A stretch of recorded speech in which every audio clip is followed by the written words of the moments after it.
You ask Tiger to solve. This deals with linear equations with one unknown. The final result is q equals 12. Let's solve it step by step.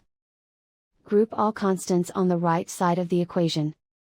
Add 2 to both sides. Simplify the arithmetic.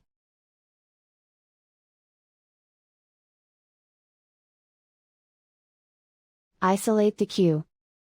Multiply both sides by 3. Group like terms. Multiply the coefficients. Simplify the fraction. Simplify the arithmetic.